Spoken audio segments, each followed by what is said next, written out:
طبعا ليلة الامتحان يكرم المرء أو يهان. قبل ساعات قليلة من مباراة نهائي الكونفدرالية في استاد القاهرة، جمهور نادي الزمالك سيزين الاستاد. المباراة على فكرة وأنا بقولها وهفضل أقولها أسهل بطولة كونفدرالية منذ بدئها. البطولة دي كانت سهلة جدا يا جماعة بالنسبة للزمالك.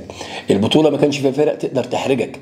الزمالك هو اللي في مرحلة عدم استقرار فني، كان مدرب ماشي، لعيبة إيقاف قيد، لعيبة جبت عدد كبير، القائمة الإفريقية، القائمة المحلية، عندك مشاكل كبيرة جدا هي اللي مخليه البطولة شوية فيها صعوبة. لكن أنت لو فايق وأنت بفريق الدوري أو القائمة اللي موجودة في الدوري هي اللي موجودة معاك، أعتقد المباراة كانت خلصت من بدري وكانت الزمالك خد الكونفدراليه وهو مرتاح جدا.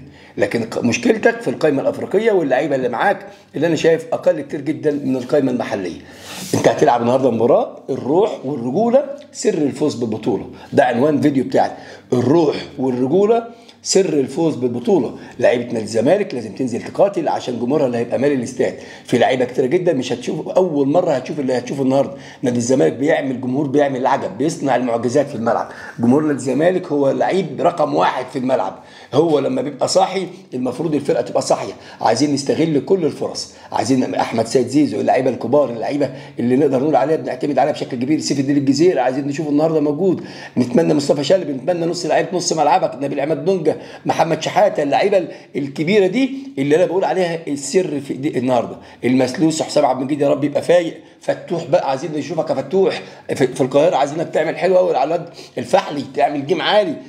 عايزين نشوف اللعيبه يا جماعه، عمر جابر، لعيبه نادي الزمالك نتمنى النهارده التوفيق ليها. المباراه دي رساله، مش هنتكلم فنيات قد ما هي كوره. لازم تستغل كل كوره تكون موجوده في رجليك، لازم تستغل كل فرصه، لازم تلعب عليها، لازم تقاتل، لازم ما تديش فرصه لنهضه بركان. نهضه بركان البطوله دي لعبتهم، لكن معاهم مدرب عارف الكره المصريه ودرب في مصر معين الشعباني اللي مدرب الكبير جدا. المباراه انا بقول عليها الروح والرجوله، وتنزل ضاغط اول ما الحكم الزريباوي يصفر تبقى في نص في ال 18 بتاعهم، وحاول تضغطهم، حاول تخطف جول بدري. خطفت جول بدري اقول لك العمليه نقول لك عليك مبروك. كل ما بتاخر كل ما بتصعب عليك المأموريه مع الضغط الجماهيري والجماهير اللي هتبقى معاك. بس خلي بالك جمهور نادي الزمالك دايما بيكون داعم ايجابي مش سلبي، دايما داعم ايجابي. انت اللي دايما تبقى حريص على الكوره، ما تضيعش كل كوره وتقول خلاص لسه معانا وقت وتسقفوا لبعض والكلام ده كله. لا انا عايز حماس، عايز لعيبه، لا اضغط، روح، خلص، شوط، جيب. ده دي المباراه دي مباراه الرجاله بقى.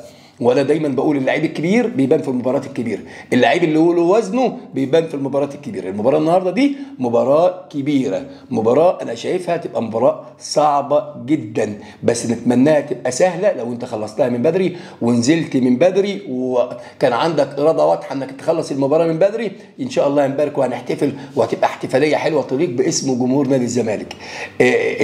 يا جماعه احنا الفلوس بتاعتها، انت داخل على مرحله محتاج فلوس، محتاج فلوس. ولا قبل بالفلوس والكلام ده كله انت محتاج تفرح جماهيرك.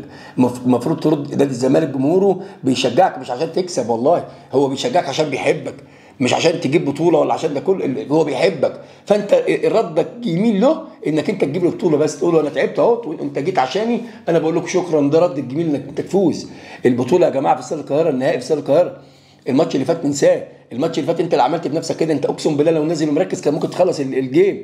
انا بقول اسهل بطوله كونفدراليه، انت معكش الانديه دوري ابطال افريقيا، ما كانش اللعيبه اللي كانت بتخرج، الانديه اللي كانت بتخرج كانت بتيجي تلعب معاك. انت معكش اي حد، كل الانديه اللي احنا لعبناها ما حدش كان يسمع عنها، لا دريمز، لا ابو عائل اسمها ايه يا جدعان، ابو سليم، ولا ما فيش حد. الفرقه الوحيده اللي كنت تعرفها هي الكونفدراليه، هي نهضه بركان. فمباراه صعبه جدا تكتيكيا، عايزين نخلصها. جوميز ما يقلبش، اراده كويسه، تنزل تشوط، تنزل تلعب كرات طويله في ال 18 تضغطهم، العرضيات رايح زي الاسد، تحاول تنهي الجيم من بدري عشان ما تعقدش. لان سر الفوز بالبطوله هو سر الهدف الاول. انت وازاي اهم حاجه انك تبقى حريص على ما يدخلش فيك هدف، ده اهم حاجه، انك انت تقطع على طول، تلعب ضغط عليهم على طول، ما تدومش المساحه ان هم ينقلوا، دايما تقطع الكره من قدام عشان ما يبقاش في مشاكل عليك في الكرات العاليه والكرات العرضيه.